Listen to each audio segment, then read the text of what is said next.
বর্ধমান বিশ্ববিদ্যালয়ের BSc 4th সেমিস্টারের পরীক্ষা খুব শীঘ্রই হবে। বড় প্রশ্নের সাজেশান আগেই দিয়েছিলাম, লাস্ট মিনিট সাজেশান যাকে বলে শেষ মুহূর্তের সাজেশান সেটাও দিয়ে দিয়েছি দুদিন আগে। আর 4th সেমিস্টারে 2 নম্বরের কোশ্চেনগুলো যেগুলো হতে পারে তার একটা লাস্ট মিনিট সাজেশান বা শেষ মুহূর্তের সাজেশান আমি এখন দিচ্ছি তোমাদের। আমি আশা করি কেন, আমি গ্যারেন্টি দিয়ে বলছি যে কোশ্চেনগুলো আমি দিচ্ছি, বড় কোশ্চেনই বলো আর ছোট কোশ্চেনই বলো, এর বাইরে কোনো কোশ্চেন হবে না।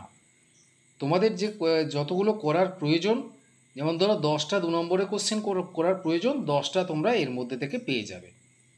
আর বড় কোশ্চেন তোমাদের করতে হয় 4টে 5 নম্বর আর 2টো 10 নম্বর। তোমরা এই 6টা প্রশ্ন 200% গ্যারেন্টি দিয়ে তোমাদেরকে বলে দিচ্ছি তোমরা পেয়ে যাবে, আমার সাজেশানটাকে যদি ফলো করতে যাও।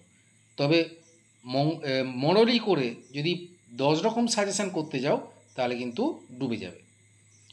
করলে আমার সাজেশানটা ভালো করে করো, তাহলে দেখবে কিন্তু নম্বর অবশ্যই ভালো পাবে এবং কোশ্চেন কমন তো অবশ্যই পাবে। যাক, আর বেশি না বলে আরেকটা কথা তোমাদেরকে বলি, যে বড় কোশ্চেন এবং ছোট কোশ্চেনের উত্তর যদি তোমরা পেতে চাও খুব শীঘ্রই আমার সাথে যোগাযোগ করো। আমার চ্যানেলটা একটু ঘেঁটে কমেন্টসগুলো দেখবে, সেই কমেন্টসগুলোতে আমার ফোন নাম্বার পেয়ে যাবে, বা আমার চ্যানেলটা সার্চ করলেও আমার ফোন নাম্বার পেয়ে যাবে। আর যদি নিতান্তই না পাও আমাকে কমেন্টে বলবে, আমি তোমাদেরকে ফোন নাম্বার দিয়ে দেবো। আচ্ছা, এবারে দেখো আমি সাজেশানে চলে যাচ্ছি। বর্ধমান বিশ্ববিদ্যালয় BA 4th semester Bangla suggestion 2024 CC 1D ভাষাতত্ত্ব, ছোট প্রশ্নের সাজেশান। দেখো, প্রথম প্রশ্নটা হচ্ছে ভারতীয় আর্য ভাষা কয়টি স্তরে বিভক্ত ও কি কি? তোমরা জানো 3টে স্তরে বিভক্ত: প্রাচীন ভারতীয় আর্য, মধ্য ভারতীয় আর্য এবং নব্য ভারতীয় আর্য। 2 নম্বর প্রশ্ন, ভারতীয় আর্য ভাষার প্রথম স্তর কোনটি? এর কালসীমা নির্ণয় করো। প্রথম স্তর প্রাচীন ভারতীয় আর্য, এর কালসীমা হচ্ছে 1500 খ্রিস্টপূর্বাব্দ থেকে 600 খ্রিস্টপূর্বাব্দ। প্রাচীন ভারতীয় আর্য ভাষার নিদর্শন কোনটি? ঋগ্বেদ সংহিতা। প্রাচীন ভারতীয় আর্য ভাষার 2টি ধ্বনিতাত্ত্বিক বৈশিষ্ট্য: এক হচ্ছে প্রাচীন ভারতীয় আর্য ভাষার শব্দের আদিস্থান ছাড়া অন্যত্র যুক্ত ব্যঞ্জনের প্রচুর ব্যবহার থাকে। 2 নম্বর হচ্ছে প্রাচীন ভারতীয় আর্য ভাষায় যেখানে সেখানে সন্ধি লেগেই ছিল। ভারতীয় আর্য ভাষার দ্বিতীয় স্তরটির নাম কি? ভারতীয় আর্য ভাষার দ্বিতীয় স্তরটির নাম হলো নব্য ভারতীয় আর্য ভাষা। এর কালসীমা নির্ণয় করো। এর কালসীমা হচ্ছে 600 থেকে 900 খ্রিস্টাব্দ, 600 খ্রিস্টপূর্বাব্দ থেকে 900 খ্রিস্টাব্দ। মধ্য ভারতীয় আর্য ভাষার ভাষাগত নাম কি? প্রাকৃত ভাষা, প্রাকৃত। মধ্য ভারতীয় আর্য ভাষার 2টি ধ্বনিতাত্ত্বিক বৈশিষ্ট্য: 1, মধ্য ভারতীয় আর্য ভাষায় স্বরধ্বনির সংখ্যা হ্রাস পেয়েছে, এবং 2, রি এবং লিকার সম্পূর্ণ লোপ পেয়েছে।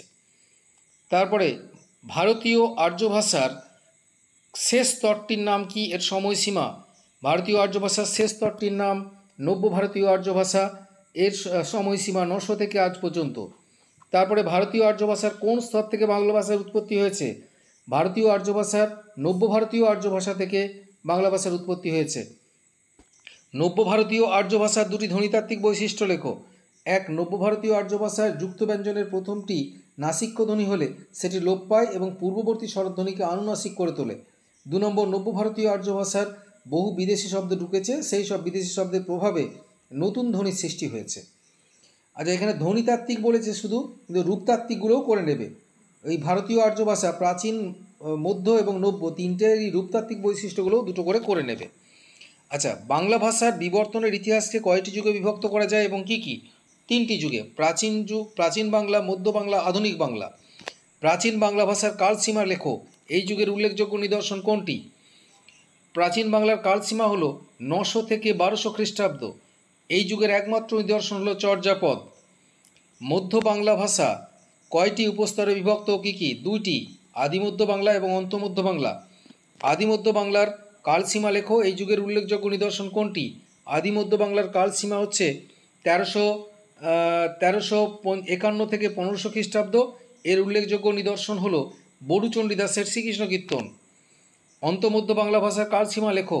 এই যুগের উল্লেখযোগ্য নিদর্শন কোনটি? অন্তমধ্য বাংলা ভাষার কালসীমা হলো 1501 থেকে 1800 খ্রিস্টাব্দ এই যুগের উল্লেখযোগ্য নিদর্শন হলো বৃন্দাবন দাসের চৈতন্য ভাগবত। আধুনিক বাংলা ভাষার কালসীমা লেখো 1801 খ্রিস্টাব্দ থেকে আজ পর্যন্ত। সংস্কৃত ভাষাকে কি বাংলা ভাষার জননী বলা চলে? না, কারণ সংস্কৃত ভাষা থেকে সরাসরি বাংলা ভাষার জন্ম হয়নি, মাগধী অপভ্রংশ থেকে বাংলা ভাষার জন্ম হয়েছে। সাধু ভাষার দুটি বৈশিষ্ট্য লেখো। সাধু ভাষায় প্রাচীন অনুসর্গের ব্যবহার দেখা যায়, সাধু ভাষায় সর্বনামের পূর্ণরূপ ব্যবহৃত হয়। চলিত ভাষার দুটি বৈশিষ্ট্য লেখো। চলিত ভাষায় ক্রিয়াপদের সংক্ষিপ্ত রূপ ব্যবহৃত হয়, চলিত ভাষায় সন্ধি ও সমাসবদ্ধ পদের ব্যবহার নেই বললেই চলে। সাধু ও চলিত ভাষার দুটি পার্থক্য লেখো। সাধু ভাষা লেখ্য ভাষার প্রাচীন রূপ, অন্যদিকে চলিত ভাষা লেখ্য ভাষার নবীন রূপ। সাধু ভাষায় বাক্যে পদ গঠনের রীতি সুনির্দিষ্ট, চলিত ভাষায় বাক্যে পদ গঠনের রীতি সুনির্দিষ্ট নয়। উপভাষা কাকে বলে? কোনো ভাষা সম্প্রদায়ের অন্তর্গত ছোট ছোট দলে বা অঞ্চল বিশেষে প্রচলিত ভাষা ছাড়কে উপভাষা বলে। বাংলা ভাষায় কয়টি উপভাষা রয়েছে ও কী কী?